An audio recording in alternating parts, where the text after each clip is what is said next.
आज इस विधानसभा का कार्यक्रम शुरू करते हैं। इस सभा में दोनों पार्टी के कार्यकर्ता और प्रतिनिधि उपस्थित हैं। हम सबसे पहले हमारे वर्तमान विधायक की बातों को सुनेंगे। उसके बाद विपक्ष के मंत्रियों को अपनी बात रखने का टाइम दिया जाएगा। पुतिन पांडे जी, आप अपनी बातों को रखिए। प्यारे दोस्तों, हम दोस्त कब से हो गए? हम तो दुश्मन हैं। और तो और तुम लोग किसी के दोस्त नहीं हो सकते, पूरे देश के दुश्मन हो तुम लोग, दुश्मन। आप लोगों को भी टाइम दिया जाएगा, तब आप बोलिएगा। दोस्त कैसे बोला? कौन से मुँह से तू दोस्त बोला हम लोगों को? हम लोग दोस्त है ही नहीं, दुश्मन है तुम्हारे, दुश्मन। हाँ, दुश्मन है हम लोग। दोस्त तू कैसे बोल दिया? पागल है तू। बीच में ना बोल, हमारे मंत्री को बोलने दे। नहीं, कौन सी दोस्ती पहले ये बता। तू हमारे साथ खाना खाता है, हमारे साथ लैट्रिन करने जाता है, कौन सी दोस्ती बता? दोस्ती कैसी दोस्ती? आपको टाइम दिया जाएगा, तब आप बोलिएगा। महोदय शांत हो जाइए। स्पीकर साहब, आपकी इज्जत करके चुप हो जा रहा हूँ, नहीं तो अभी इन लोगों को अपनी औकात दिखा देता अभी इनकी दोस्ती में। आप अपनी बात रखिए। मेरे प्यारे साथियों, साथी? अब हम साथी कहाँ से हो गए? तुम लोग तो किसी के साथी होने के काबिल नहीं हो। नहीं, सच बात है। साथी कहाँ से हो गए? साथी ये बता पहले। पूरे देश को पता है कितना साथ दिए हो देश का तुम लोग। ये दोस्ती और साथी बनाना छोड़ो, देश के ऊपर कुछ काम करो कुछ। सॉरी स्पीकर साहब, जो इन लोगों को साथी बोल दिया। जब ये लोग अपने घर वालों का साथ नहीं देते हैं तो हमारी सरकार का कहाँ साथ देंगे? स्पीकर सर, इनको बोलो कि ये ढोल ना बजाएं, यहाँ कोई मुजरा नहीं चल रहा है। बजाने दे यार, ढोल बजा बजा के तो यहाँ तक पहुँचे हैं, और हारने के बाद यही काम बचेगा इन लोगों के पास। तुम अनपढ़ों को क्या पता, ये तालियां होती हैं, तालियां, एप्रिसिएशन। स्पीकर सर, इतने गंभीर मामले पर हम यहाँ विचार करने बैठे हैं कि तालियां बजाने बैठे हैं। पूरा देश सड़कों पे खड़ा है और इनको तालियां बजाने की पड़ी है। इन लोगों को ऑर्केस्ट्रा में भर्ती कर देना चाहिए। पता नहीं कहाँ से आ जाते हैं लोग ऑर्केस्ट्रा वाले। पहले अपना मुंह दिखाओ, उंगली उठाने से पहले। ऑर्केस्ट्रा वाले तुम लोग हो, समझे? आप सभी को मौका दिया जाएगा, आप सभी को टाइम दिया जाएगा, तब आप बोलना। तब भी बोलेंगे और तब तो बोलेंगे ही। आप बोलिए महोदय, आप अपनी बात रखिए। मेरे देशवासियों, आप सबको पता ही है। हमें पता है, सब पता है हमें। लूट कर खा गए हो देश को। अगर हमें पहले पता होता ना तो यहाँ तक का नौबत ही ना आता। स्पीकर सर, चुप करवा लो इनको। ये लोग हमारे मंत्री को बोलने नहीं दे रहे हैं, अपनी बात रखने नहीं दे रहे हैं। हम लोगों ने तो आंख बंद करके, कान बंद करके इन लोगों पर विश्वास किया था। पता होता हमें तो हम मंत्री बनने ही नहीं देते इन लोगों को। तुम लोगों को पता होता तो आज तुम लोग हमारी जगह बैठे होते, तुम्हारी सरकार होती। तुम लोगों पर पब्लिक ने तो विश्वास किया नहीं, तुम लोग क्या दूसरों पर विश्वास करोगे? प्यारे देशवासियों, आप लोगों को तो पता ही है, आप लोगों ने हमारा साथ दिया था और हमारी सरकार बनाई थी। और हमारे विरोधी पार्टी वाले हमारा पैर खींच रहे हैं, हमारे सरकार का पैर खींच रहे हैं, हमारी सरकार को गिराना चाहते हैं। तुम लोग तो पहले ही गिरे हुए हो। तुम लोगों ने ना तो पूरे देश के लोगों का पैर काट दिया है। पूरे देश के लोग परेशान हैं तुम्हारी सरकार से। देश का सत्यानाश कर दिए हो तुम लोग। महोदय, आप लोगों को भी टाइम मिलेगा, अपने टाइम पर बोलिए आप लोग। आप लोगों को तो पता ही है, हमारा पूरा देश एक परिवार है और मैं इस परिवार का मुखिया हूँ। इसी बात पर तो हम लोग दुखी हैं, हमारी पार्टी दुखी है। तुम लोग पूरी जिंदगी दुखी ही रहोगे। बात बोलने दो हमारे मंत्री को। मुखिया होने के कारण मेरी जिम्मेदारी बनती है कि मैं अपने बातों को इस लोकसभा में रखूं। ये हक मुझे देश की जनता ने दिया है। बस आपका टाइम समाप्त हुआ। समोखन जी, आप बोलिए। ये क्या बोलेंगे? इनकी औकात नहीं है हमारे सामने बोलने की। चुप करके बैठा रहे, ठीक है? चोरी कर करके संसद तक पहुंच गया है तू। हमारे सामने क्या बोलेगा? हम सब जानते हैं। स्पीकर महोदय, मैं शुक्रिया करता हूँ, मुझे बोलने का मौका दिया आपने। स्पीकर साहब, मैं शुक्रिया करता हूँ आपसे एक बार और। समोखन जी, आप कृपया स्लो बोले, आवाज आ रही है आपकी, इतना चिल्लाए ना। ये लोग रास्ते में ठेला लगाने वाले लोग हैं, चिल्ला कर बोलने की इनकी आदत पड़ी हुई है। ऐसे ही तो बोलेंगे यहाँ पर। नौटंकी वाले हैं ये लोग, नौटंकी वाले। तुम लोग क्या करते हो? चोरी करते हो, चोर हो तुम लोग। खुद का बिजनेस अच्छा है चोरी करने से। हमें नौटंकी वाले बोल रहे हो? तुम लोग खुद नौटंकी वाले हो, पूरे देश को बेच चुके हो। हाँ, तू सही बोल रहा है। ये लोग है हरामी, लोग हरामी है। ऐसे चिल्ला कर तुम लोग सरकार नहीं गिरा सकते हो। आप चुप करिए, बैठिए, आप बैठिए। शुक्रिया स्पीकर साहब। मैं तो ये पूछना चाहता हूँ इन लोगों से कि गवर्नमेंट का मतलब क्या होता है? गवर्नमेंट का मतलब होता है जो मिनट पर गौर करे देश के लोगों का, वही होता है गवर्नमेंट। इन लोगों ने गवर्नमेंट का मतलब समझा है कि हर मुद्दे को गौर करके भूल जाओ 1 मिनट में, वो होती है गवर्नमेंट इनके हिसाब से। तुम लोगों को क्या पता गवर्नमेंट का मतलब? कभी गवर्नमेंट की सीट पर बैठे हो तो पता लगे। बकवास ना करो, जो बोलना है साफ साफ बोलो। हमने भी गवर्नमेंट चलाया है, और तो और हम लोग गवर्नमेंट बनाते हैं और हम लोग ही गिराते हैं। मैं तो ये बोल रहा हूँ कि ये सरकार नहीं, बिजनेसमैन है। बिजनेसमैन के हाथों बेच चुके हैं पूरे देश को। बिजनेसमैन को ही देश का प्रधान बना दिया जाए। ये नौटंकी करने वाले हैं, नौटंकी करवा लो इनसे चाहे जितना, मुद्दे पर कभी नहीं आएंगे। हमने देश से नौटंकी नहीं किया जो तुम लोग कर रहे हो। तुम लोग कुछ नहीं कर सकते हो देश के लिए। हम देश के लिए आजादी से पहले से लड़ते आ रहे हैं और अभी भी देश के लिए लड़ रहे हैं। देश के लिए हम अपनी जान तक दे सकते हैं, आखिरी सांस तक देश के लिए लड़ते रहेंगे। भारत माता की जय। तुम लोग केवल बॉन्ड इकट्ठा करो और खा जाओ, और कुछ नहीं कर सकते हो देश के लिए। बॉन्ड की तो बात बात ही न कर, सब पता है हमें और पूरे देश को कि बॉन्ड का बिजनेस कौन करता है। स्पीकर साहब, इन लोगों को बोलो अपनी अपनी बारी आने पे बोले, बीच में टोका टोकी ना करें, नहीं तो अभी यहीं पे महाभारत शुरू हो जाएगा। आप लोग चुप करिए, आप लोग चुप करिए। स्पीकर साहब, इस समय मुझे पूरा देश सुन रहा है और मैं देश की भलाई की बात करूंगा। यहाँ लेख और कहानियाँ न सुना, भाषण दे भाषण, मुद्दे पर बात कर। हम तो यही करेंगे। स्पीकर साहब, इनको बोलो बीच में ना बोले, हम जो याद करके आए हैं ना भूल जाते हैं, कन्फ्यूजिया जाते हैं हम लोग। आप लोगों को टाइम मिलेगा तब आप लोग बोलिएगा। Thank you, Speaker Saab. Thank you. I am the common man of the country, and I beg to say that of the evidently the thirsty crow. Kindly grant me leave and the government of the greedy dog and thirsty crow.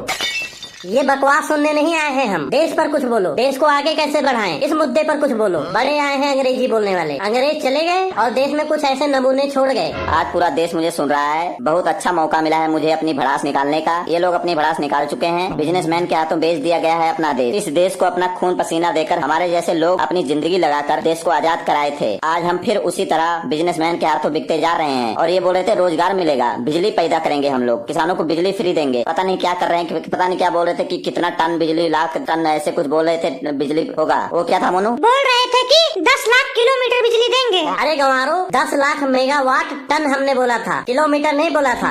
हाँ हाँ, जो भी है, कुछ भी हो, पर बिजली कुछ नहीं पैदा हो रहा है। जो भी थोड़ा बहुत बिजली आ रहा है उससे लोग करंट में लग के मर रहे हैं, किसान आत्महत्या कर रहे हैं, नौजवान सुसाइड कर रहे हैं। ये लोग देश को बर्बाद कर दिए हैं। अगर यही हाल रहा तो कुछ दिनों में लोगों को मरने के लिए भी बिजली नहीं मिलेगी। देश में देखो कितनी महंगाई है, महंगाई की मार है। देश के लोग महंगाई के मार से जूझ रहे हैं, लोग परेशान हैं, डिप्रेशन में चले गए हैं। डिप्रेशन की गोलियां तक महंगी हो चुकी हैं। इनको देश का थोड़ा भी फिक्र नहीं है। तुम लोगों को देश की अच्छाई नहीं दिखती है। रूस और यूक्रेन का देखो, ईरान और इजराइल का देखो, कितना बुरा हाल है। कम से कम हम अपने देश में सुरक्षित तो हैं। ईरान और इजराइल की बात छोड़ो, ठीक है, अपने देश की बात करो। आज बहुत ही गंभीर मुद्दे पर बात चल रही है। मुद्दे से भटकाओ मत। जो ये देश को लूट रहे हो, देश को बेच रहे हो, चोरी है ये, चोरी, सरासर चोरी है। तुम सब खुद चोर हो और तुम्हें सब चोर ही नजर आते हैं। हमारे मंत्री को हार्ट अटैक की बीमारी है। अगर यहाँ उन्हें कुछ हो गया तुम्हारी बातों को सुनकर तो तुम लोग पूरी जिंदगी जेल में सड़ोगे। तुम लोगों ने जो पूरे देश के लोगों को हार्ट अटैक दिया है, उसका क्या? देश को बेच रहे हो, उसके बारे में कौन बात करेगा? बॉन्ड के नाम पर हफ्ता लिया जा रहा है, इसके बारे में बात कौन करेगा? नौजवान को नौकरियां नहीं मिल रही हैं, इसके बारे में बात कौन करेगा? किसान को उनके अनाज का सही रेट नहीं मिल रहा है, उसके बारे में बात कौन करेगा? मैं जानता हूँ तुम लोगों को अच्छी तरह से। तुम लोग खुद बेरोजगार हो और लोगों को नौकरी देने की बात कर रहे हो, रोजगार देने की बात कर रहे हो। मैं बताता हूँ आपको स्पीकर साहब, इन लोगों की हरकतें, ये लोग खुद कुर्सी के लायक नहीं है। कुर्सी के लायक ये बिल्कुल नहीं है और दूसरों को कुर्सी पर बैठने नहीं देते हैं। स्पीकर साहब, आप इनको चुप कराएंगे कि मैं अपने तरीके से इनको चुप करवाऊं? मछली बाजार बना के रखे हैं संसद को। चुप कर जाओ अब, नहीं तो एक की लाश जाएगी यहाँ से। अब आप धमकी नहीं दे सकते हैं सरकार, ऐसे शब्द का प्रयोग नहीं कर सकते हैं। अपने लिमिट में रह के बात करिए। आप चिल्ला चिल्ला कर बोल रहे हो, हम भी चिल्लाना जानते हैं, हम भी चिल्ला कर बोल सकते हैं। चिल्ला तो एक बार चिल्ला तो तू, तेरी जुबान खींच के बेल्ट ना बना लूं तो मेरा नाम भी मोनू नहीं। तुम लोग बैठ जाओ शांति से। अब हमें देश को चलाने दो, तुम्हारे बस की बात नहीं है। स्पीकर साहब, मैं आपसे 2 मिनट बोलने का परमिशन चाहता हूँ। सिर्फ 2 मिनट मुझे बोलने दीजिए। बोलिए आप, बोलिए। स्पीकर साहब, ये चिल्ला चिल्ला कर इसलिए बोल रहे हैं क्योंकि ये चिल्ला चिल्ला कर देश की सरकार को गिराना चाहते हैं, झूठ को सच साबित करना चाहते हैं। स्पीकर साहब, आजकल जो राजनीति हो रही है ना, बहुत घटिया किस्म की राजनीति हो रही है। डिनर पर बुलाकर MLA MPओ को खाना खिलाया जा रहा है, शराब पिलाया जा रहा है, भड़काया जा रहा है, उन्हें लुभाया जा रहा है, लालच दिया जा रहा है, अपने पार्टी में शामिल किया जा रहा है। क्यों बुलाते हैं लोग डिनर पे? कभी आप लोगों ने सोचा है? मैं बताता हूँ क्यों बुलाते हैं डिनर पे। बहुत बड़ी साजिश हो रही है डिनर पर बुलाकर। उनको बुलाकर दाल रोटी खिलाकर रिक्वेस्ट किया जा रहा है, बोला जा रहा है कि हमारा नमक खाए हो, अब नमक हरामी मत करना, नमक हलाली करना, हमारी पार्टी का साथ देना, हमारे साथ खड़े रहना, हमारे पार्टी को वोट दिलाना। ये गलत आरोप लगाया जा रहा है स्पीकर साहब, बिल्कुल गलत बात कर रहे हैं लोग। साजिश किया जा रहा है हमारे खिलाफ। अगर ये साजिश नहीं है तो MPO को डिनर पर क्यों बुलाया जा रहा है? ब्रेकफास्ट या लंच पर क्यों नहीं बुलाते हैं? ये मैं नहीं, पूरा देश पूछ रहा है, पूरा देश की जनता पूछ रही है। स्पीकर साहब, इनको अपनी जुबान पर लगाम लगाने के लिए कहिए, नहीं तो मैं इनकी जुबान खींच कर बाहर कर दूंगा। घटिया किस्म की राजनीति कर रहे हो। अगर कोई कुछ बोले तो जबान खींचने की बात करते हो। तुम लोगों को राजनीति के बारे में क्या पता है? ये 10वीं में फेल होने वाले राजनीति क्या बताएंगे? जाओ पहले राजनीति सीख कर आओ, कहीं राजनीति का कोर्स करो, फिर आके हमसे राजनीति के सवाल जवाब करना। मैं तुम लोगों को बताना चाहूंगा कि जितने दिन से तुम लोग राजनीति कर रहे हो ना, उतने दिन तो ना हमारी जिंदगी में संडे पड़ चुके हैं। हमारी पूरी जिंदगी संसद में बीत चुकी है। मुझे लगता है तुम दोनों संसद भवन में ही पैदा हुए हो, यहीं पले बड़े हो। राजनीति के बारे में हमसे ज्यादा कोई नहीं जानता है। मैंने राजनीति सीखा है, पढ़ा है, कोर्स किया है। तूने कोर्स किया है ना? मैंने कोर्स के साथ साथ अपने सगे बाप से राजनीति सीखा है। अपने बाप से? उनसे कैसी राजनीति सीखा तूने? शायद आप लोगों को पता नहीं है, मेरे पिताजी बहुत बड़े लीडर रह चुके हैं। एक बार मैंने अपने पिताजी को बोला मुझे राजनीति सिखाओ, मैं लीडर बनूंगा। फिर मेरे पिताजी ने बोला राजनीति तेरे बस की बात नहीं है। फिर मैं वहीं जमीन पर लेट गया कि मुझे राजनीति सिखाओ, मुझे राजनीति सिखाओ, मैं कुछ नहीं जानता। 2 दिन तक मैंने खाना पानी छोड़ दिया और मैं बीमार हो गया, लेकिन अपनी जिद नहीं छोड़ी। फिर मेरे पिताजी से देखा नहीं गया। आखिरकार वो आके बोलते हैं ठीक है मैं सिखाऊंगा तुझे राजनीति। पहले दिन मेरे पापा ने बोला कि छत पे चढ़ जा, और मैं चढ़ गया और मेरे पापा नीचे खड़े थे। फिर मेरे पापा ने बोला ऊपर छत से छलांग मार दे। मैंने बोला मेरे दोनों पैर टूट जाएंगे। क्या बोल रहे हो, छत से छलांग मार दूं? पापा ने बोला मैं तेरा बाप हूँ, मुझ पर विश्वास कर, मैं तुझे बचा लूंगा। मैंने अपने पिताजी पर पूरा विश्वास किया। फिर मैंने छत से छलांग मार दिया, लेकिन मेरे पापा पीछे हट गए। मैं नीचे टाइल पर गिरा और मेरे दोनों पैर टूट गए। मैं नीचे पड़ा रहा, लेकिन कोई मुझे उठाने नहीं आया। फिर मैंने अपने पापा से पूछा कि आपने क्या किया, आपने मुझे बचाया क्यों नहीं? फिर मेरे पापा ने बड़े कमाल की बात बताई। बोले ये राजनीति का पहला लेसन है कि राजनीति में अपने सगे बाप पर भी विश्वास और यकीन मत करो। अभी भी मेरे दोनों पैरों में स्टील की रॉड लगी है, चलने में बहुत दर्द होता है। अब बताओ मैं कैसे विश्वास करूँ इन लोगों पर जो एक नंबर के झूठे और फरेबी इंसान है। तुम लोग भी तो हमारे देश का पैर तोड़ रहे हो। आज हमारे देश में महंगाई ने पैर तोड़ रखा है। दाल देखा है कितना महंगा है? स्पीकर साहब आप बताइए दाल कितना महंगा है, कितना महंगा हो जाए? दाल का रेट क्या है आप बताइए। दाल का रेट हमें पता नहीं है। दाल खाने से हमें डॉक्टर ने मना किया हुआ। आपको मना किया ना स्पीकर साहब दाल खाने से? पूरे देश को तो मना किया नहीं है। पब्लिक तो रोटी के साथ दाल खाती है ना। आप बताइए डीजल और पेट्रोल का क्या प्राइस चला, मतलब क्या रेट है? मुझे नहीं पता, इसके बारे में जानकारी मुझे नहीं है। ये लोग ना पूरे देश को खा गए हैं। लोगों के पास ना जहर खरीदने के पैसे नहीं है। जहर का रेट तो पता ही होगा आपको स्पीकर साहब। माफ करना, ये भी मुझे पता नहीं, कभी लिया नहीं मैंने। देश को बेचकर खा चुके हैं ये लोग, अब कुछ नहीं बचा है देश में। तुम लोग खा रहे हो देश को, खुद तुम लोग भूखे नंगे हो और सरकार गिराकर देश के लोगों को भी भूखा नंगा करना चाहते हो। स्पीकर साहब आपका सर झुक जाएगा शर्म से ये सुनकर कि एमपी और एमएलए को जो है खरीदा जा रहा है, करोड़ों रुपए दिए जा रहे हैं उनको। ये अपनी सरकार बचाने के लिए किसी भी हद तक गिर सकते हैं। स्पीकर साहब अब इन लोगों से पूछिए क्या सबूत है इनके पास। अगर इनके पास सबूत नहीं निकला ना फिर तो अभी देख लेना क्या होगा यहाँ पर। हाँ बता क्या कर लेगा तू, क्या कर लेगा, क्या उखाड़ लेगा बता। हाँ बता क्या कर लेगा, डरते हैं तेरे से क्या? हम यहाँ खाली हाथ नहीं आए हैं, निकालो रे निकालो।